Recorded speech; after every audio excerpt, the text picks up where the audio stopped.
네, 세 번째 시간 혁신기업의 특징, 전략과 동적 역량에 대해서 살펴보도록 하겠습니다.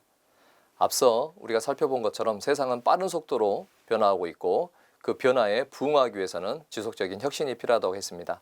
그래서 전 시간에는 혁신의 종류나 혁신의 이유에 대해서 잠깐 살펴봤습니다.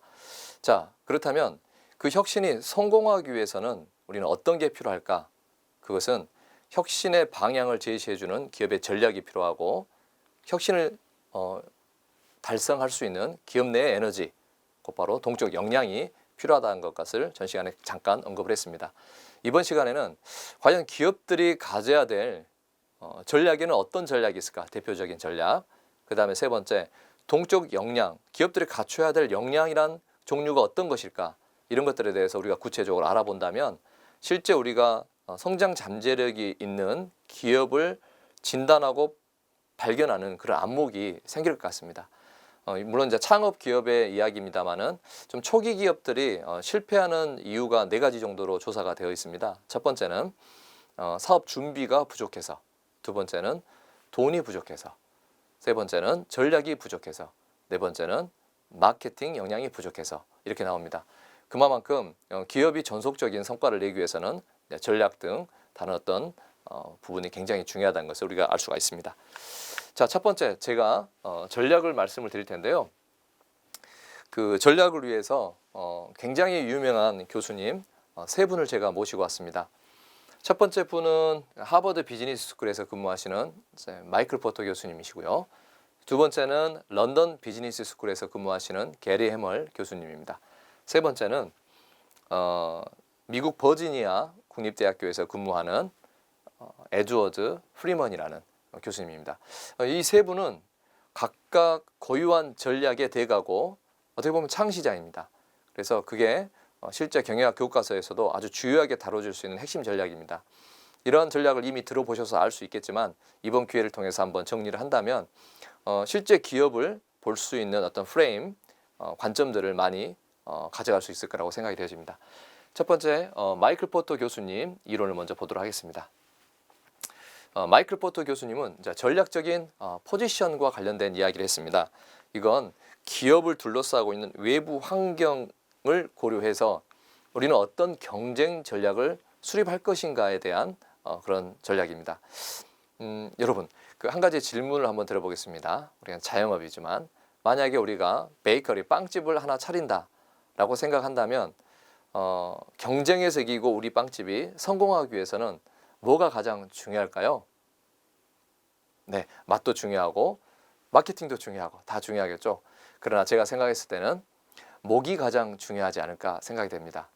목이 좋다면요, 조금만 열심히 해도 잘 될 것 같아요. 그런 걸 많이 보니까. 근데 목이 안 좋은 데서 사업을 하잖아요. 요즘 배달이 발달해서 가능합니다 라고는 말하지만은 실제 굉장히 열심히 노력한다 하더라도 어렵다는 것을 우리는 발견하게 됩니다. 마찬가지로 그 목이라는 것을 경영학에서 전문적으로 말하자면 포지셔닝이라고 말할 수 있습니다. 그 이론을 이 경영학의 구루에 속한 마이클 포터 교수님이 이제 말씀을 하십니다. 자, 이분의 이론을 제가 너무 이렇게 크기 때문에 좀 축소하고 우리에게 맞게끔 잠깐 설명을 드릴 텐데요. 실제 우리가 사업을 시작하기도 전에 우리가 사업을 성공할지 실패할지 또는 사업을 시작했었을 때 우리가 돈을 많이 벌지 적게 벌지가 그냥 운명적으로 결정이 돼버린다는 이론이 전략적인 포지션 이론입니다. 자, 그러면 어떻게 하면은 어떤 포지션, 어떤 목에 들어가야 우리가 돈을 많이 벌 수 있을까라는 것들에 대해서 이 마이클 포터 교수님은 세 가지 목 포지션을 제시하고 있습니다. 그것들을 한번 살펴보겠습니다. 자, 이 그래프를 한번 봐주시겠습니까? 이 그래프는 이제 Y축은 돈을 많이 버는 겁니다. 위로 올라갈수록 총수익이 높은 거죠.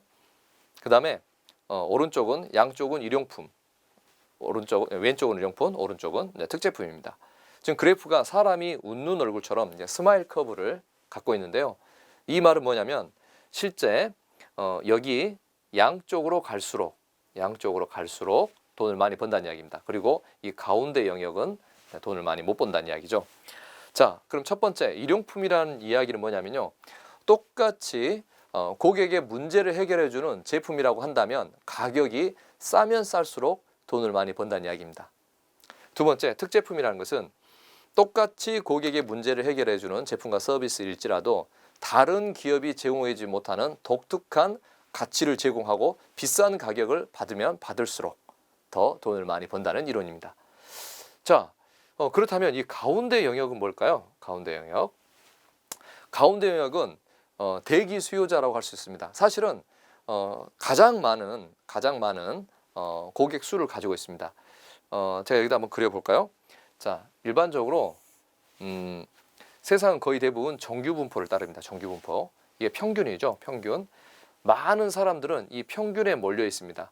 그래서 많은 기업들이 여기에 있는 많은 다수의 고객을 타겟으로 해서 실제 시장에 진입을 합니다.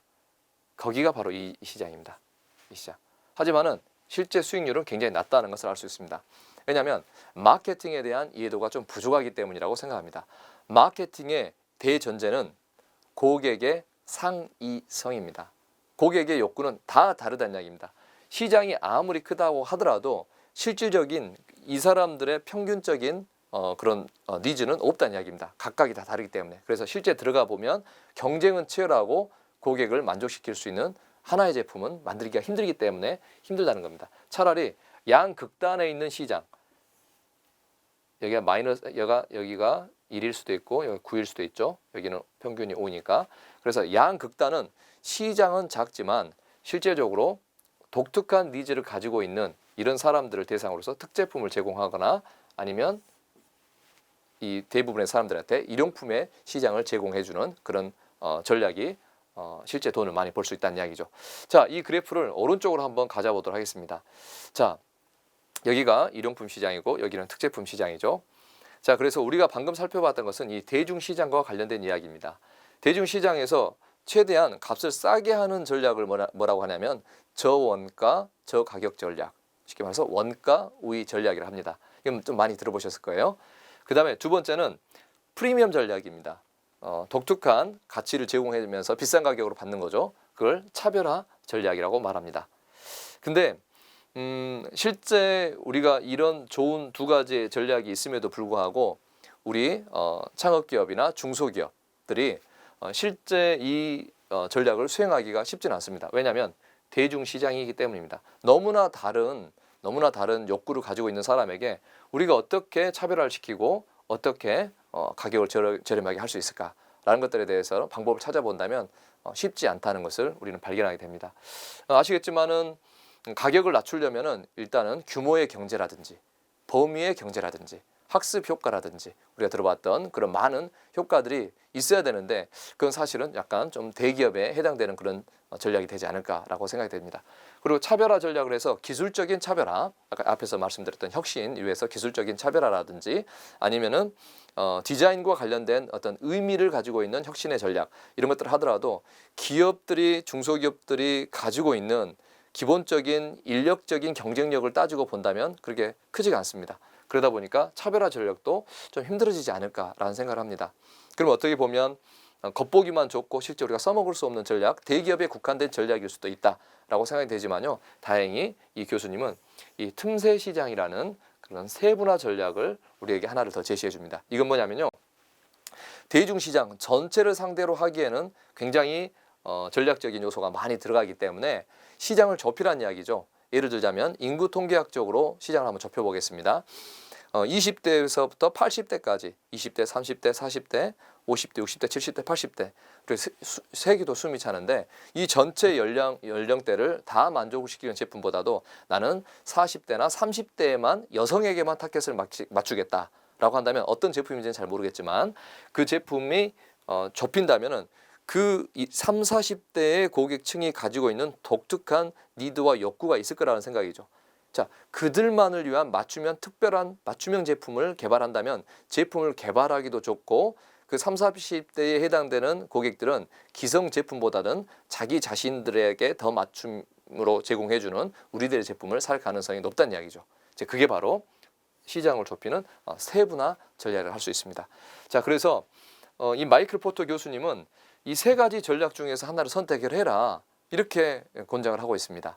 아니면은 이 자영업자 수준에서 머물 수밖에 없다라고 말을 합니다. 자, 그렇기 때문에 우리가 기업을 관찰할 때 이 기업이 과연 시장 외부 경쟁 전략을 펼칠 때 과연 어떤 전략을 쓰고 있느냐에 대해서 프레임을 가질 때 이 세 가지 전략으로 보면 될 것 같습니다. 첫 번째, 저가격 전략이냐, 아니면은 차별화 전략, 프리미엄 전략이냐, 아니면은 시장을 좁혀서 집중하는 세분화 전략이냐, 이 세 가지 중에 하나를 선택을 해야 된다는 이야기입니다. 자, 근데 이 세 가지 전략이라 할지라도요, 시간이 흐를수록 경쟁이 평범함으로 수렴을 하게 됩니다. 차별적인 요소가 사라지게 된다는 이야기죠. 자, 그러다 보니까 실제 전략적인 경쟁이라는 것은 뭐냐면요, 다른 사람과 다르게, 다른 경쟁 기업과 다르게 경쟁을 하는 그런 전략인데요.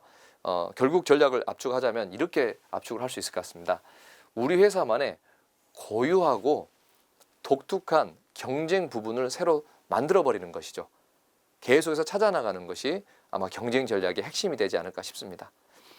자, 여기까지가 마이클 포터 교수님이 외부 환경과 외부 환경, 기업을 둘러싸고 있는 외부 환경과의 경쟁에서 우리가 어떻게 이길 수 있을까에 대한 전략에 대해서 살펴봤습니다. 그래서 이렇게 전략이 결정된 것을 통해서 우리의 혁신을 그에 맞춰서 이뤄가면 될 것 같습니다.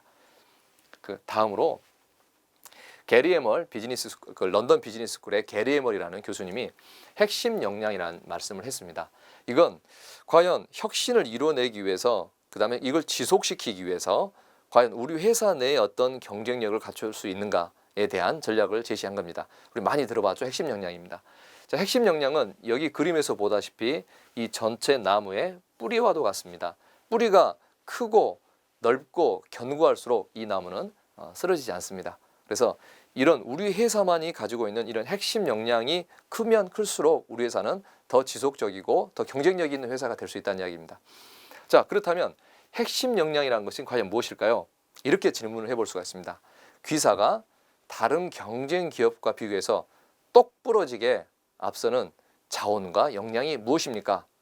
라고 물어봤을 때 3초 안에 답이 나오지 않으면 그건 핵심 역량이 아닙니다.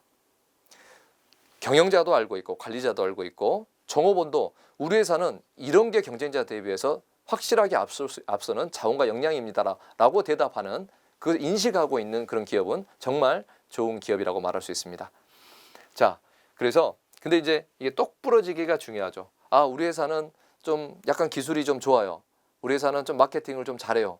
조금 잘한다. 이것은 핵심 역량을 할 수가 없는 거죠. 임시적인 핵심 역량이 될 수 있어도 지속성은 담보를 할 수가 없는 것입니다. 자, 그렇다면 핵심 역량에는 어떤 종류가 있을까요? 크게 이렇게 네 가지로 나눌 수 있을 것 같습니다. 첫 번째, 인적, 두 번째, 지적, 물적, 재무적인 핵심 역량으로 나눌 수가 있습니다. 자, 그 종류에는 아마 이렇게 있을 것 같아요. 인적 역량 같은 경우는 내가 하려고 하는 사업과 혁신을 달성할 수 있는데 필요한 전문성과 경험이라고 할 수 있습니다. 그걸 가지고 있는 사람이 구성이 되어 있느냐, 이게 혁신을 달성할 수 있는 핵심 역량이라고 생각합니다. 그런 기업이 있으면 좋은 기업이 되겠죠. 두 번째는 지적 핵심 역량입니다. 지적이라는 것은 특허권이라든지 독특한 지식, 그리고 고객의 데이터베이스, 상표권, 기타 등등 이런 법적인 어떤 부분 또는 암묵지로 잠재되어 있는 어떤 그런 노하우, 영업력 이런 것들이 다 지적 자원으로 할 수 있겠습니다. 그 다음에 세 번째, 물적 자원은요. 일단은 우리 회사가 그 경쟁을 할 수 있는 부동산이라든지 기계 장치, 생산 시설이라든지 아니면 물류 시스템, 판매 시스템 이런 것들을 가지고 있으면은 물적 역량이 높다고 할 수가 있겠습니다. 그 다음에 재무적 역량이라는 것은요, 잘 아시다시피 우리 회사가 얼마나 현금을 많이 가지고 있느냐, 그 다음에 신용 한도가 얼마까지 있느냐, 그래서 필요할 때 언제든지 돈을 땡겨서 사업에 투자할 수 있는 그런 역량을 말하는 겁니다. 자, 이렇게 네 개의 역량으로 압축을 할 수가 있는데요, 이 네 개의 역량을 가지고 있는 회사하고 그렇지 못한 회사하고의 경쟁력 차이는 현격하게 날 거라고 생각이 되집니다. 가지고 있는 회사가 100% 더 확실하게 더 이길 수 있고 또 그다음에 혁신을 성공할 수 있는 그런 역량이, 그럴 수 있는 가능성이 높다고 생각이 되어집니다. 자, 여기까지가 핵심 역량인데요. 이 핵심 역량을 분석하는 진단 툴도 한번 잠깐 살펴보도록 하겠습니다. 이 핵심 역량에 속하냐 속하지 않느냐는 VRIO라고 브리오의 특징 4가지가 다 포함이 되어 있다면 핵심 역량으로 우리는 진단할 수가 있습니다. 첫 번째 V는 valuable입니다. 얼마나 이게 가치가 있냐, 가치를 창출할 수가 있느냐, 내 사업에, 내 혁신에. 두 번째는 rare, 얼마나 희귀하고 드무냐, 다른 사람 안 갖고 있으면 좋겠죠. 그 다음에 inimitable, 모방이 힘들어야 됩니다. organized, 이게 이제 조직에 얼마나 동화가 돼 있고 활용이 되느냐, 이 브리오를 만족을 시키면 이건 핵심 역량일 가능성이 높습니다. 자, 근데 이게 VRIO가 순차적으로 점검을 할 수가 있습니다. 첫 번째, 기본적으로 V, 가치가 있어야 됩니다. 우리 사업을 성공을 시키고 이뤄내고 그다음 혁신을 이루기 위해서는 가치가 있어야 됩니다. 만약에 가치가 있다면 R로 넘어가죠. 가치가 없다면 이건 오히려 경쟁이 아니라 그게 없으니까 약점이 되는 겁니다. 그 다음에 R, 가치가 있는데 희귀하기까지 하는 거예요. 그러면 굉장히 좋은 거죠. 근데 만약에 희귀하진 않아요. 그러면 경쟁사나 비슷한 수준이라는 거죠. 경쟁사도 가지고 있고 나도 가지고 있기 때문에 경쟁적 동등성을 가지고 있는 겁니다. 근데 희귀하기까지 합니다. 그럼 좋아요. 그러면 inimitable, 이게 모방이 다른 데가 힘들다는 거죠. 모방이 힘들다는 것은 기술적인 진입장벽, 아니면 그 시설 장비 회사들 있잖아요. 그 시설 투자를 많이 해야 되는 장비들은 시설 장비를 가지고 있기 때문에 굉장히 많은 돈을 투자해야 된다든지, 이런 어떤 모방이 좀 시간이 걸리거나 어렵다, 이런 것들이죠. 만약 이렇게 된다면 굉장히 땡큐하죠. 하지만 모방이 쉽다 그러면, 희귀하게 하지만 모방이 쉽다 그러면 임시적인 경쟁 우위를 가지고 있다라고 판단할 수가 있습니다. 근데 이게 모방도 쉽지 않을 뿐만 아니라 이게 이제 조직 속에서 활발하게 이게 녹아져서 활용을 하고 있다. 그러면 이게 지속적인 경쟁 우위를 달성할 수 있는 핵심 역량이라는 거죠. 이런 핵심 역량은요, 이게 핵심 역량이구나라고 기업이 인지를 해야 됩니다. 그리고 그것을 전략적인 요소로 결정을 하고 집중해서 그걸 활용해서 경쟁에 뛰어들어야 훨씬 더 승리할 수 있고 그다음에 혁신을 이룰 수가 있다는 것이죠. 근데 만약에 조직에는 아직 활용이 되지 않는 역량이다라고 한다면 이건 미사용 중인 경쟁 우위다라고 해서 이걸 적극적으로 사용해서 지속적인 경쟁 우위를 올릴 필요가 있다라고 말씀을 드릴 수가 있겠습니다. 자, 그래서 우리는 브리오라는 진단 툴을 통해서 그 회사가 과연 혁신을 이뤄낼 수 있는 회사인지 아닌지에 대해서 역량을 순차적으로 판단할 수가 있겠습니다. 자, 세 번째로는 인사이드 아웃사이드. 첫 번째 말씀드렸던 트렌드에서 이게 탈세계와 그다음 기술과 시장이 변화되면서 기업 혼자 못한다고 했죠. 그래서 이제는 기업을 둘러싸고 기업 안과 밖에 둘러싸고 있는 많은 이해관계자들과 협업을 통해야만이 계속해서 우리는 경쟁력을 유지할 수 있다는 그런 이론입니다. 자, 그렇다면 기업에 직간접적으로 영향을 미치는 많은 사람들이 있는데 이런 건 이제 스테이크 홀더, 이게 이해관계자라는데 어떤 이해관계자가 있는지 한번 종류를 한번 보도록 하겠습니다. 첫 번째, 기업 안에 있는 그 이해관계자, 또 기업 밖에 있는 이해관계자로 나눌 수 있습니다. 기업 안에는 일단 종업원, 관리자가 있죠. 그 다음에 소유자, 주주가 있습니다. 대부분 만약에 중소기업이라면 주주가 거의 기업 내부에 있을 거라고 생각이 되어집니다. 그 다음에 기업 외부는 고객이 있을 수 있고 공급자, 유통업자가 있을 수 있습니다. 그리고 신용을 공유해주는 금융업자, 그 다음에 정부 정책을 만들고 그 다음에 정치를 하는 정부, 그 다음에 이 전체의 그 배경이 되는 환경과 소사이어티, 사회가 있을 것 같습니다. 자, 그러면 이걸 좀 우리의 관계성, 쉽게 말해서 혁신이 고객의 가치를 창출하는데 가치 창출에 직접적인 연관을 가지고 있는 그 관계성이 얼마나 크냐 작으냐에 따라서 좀 구분을 해볼 수가 있는데요. 2단계 종업원, 고객, 공급자, 유통업자, 여기 단계는 직접적으로 고객을 위한 가치를 창출하는 데 있어서 밀착된 그런 아주 중요한 이해관계자죠. 그래서 기업은 과연 종업원을 위해서, 과연 고객을 위해서, 공급자, 유통업자를 위해서 어떤 이익을 줄 수 있는 가치를 제안하는가에 대해서 깊게 고민해야 됩니다. 만약에 종업원은 챙기는데 그 돈 때문에 고객을 못 챙겼다. 고객을 챙기느라 종업원을 못 챙겼다. 이런 걸 트레이드 오프라고 하잖아요. 하나를 한 손에 두 개를 쥘 수 없으니까 하나를 쥐면 다른 걸 놔야 된단 말이죠. 그런 어떤 이분법적인 사고를 이제 하면 안 된다는 거죠. 이제는 기업의 경계를 넘어서 다양한 이해관계자들이 모두가 어떻게 하면 많은 가치를 창출하고 이익을 얻어갈 수 있을까를 고민하면서 다양한 해법을 구사해야 된다는 이야기죠. 그래서 이게 첫 번째 관계를 보자면 가장 많은 그 가치 창출에 영향을 미치는 요소입니다. 그리고 금융업자나 정부는 크게 영향을 미치지만 늘상 영향을 미치지는 않죠. 그 다음에 기업 경영에 직접적인 관여는 하지는 않습니다. 하지만 중요한 이해관계자라고 할 수 있습니다. 그 다음에 환경과 사회 문제를 한번 보도록 하죠. 요즘에 핫 이슈가 되는 키워드가 ESG라고 생각합니다. 환경과 사회, 그 다음에 지배구조인데요.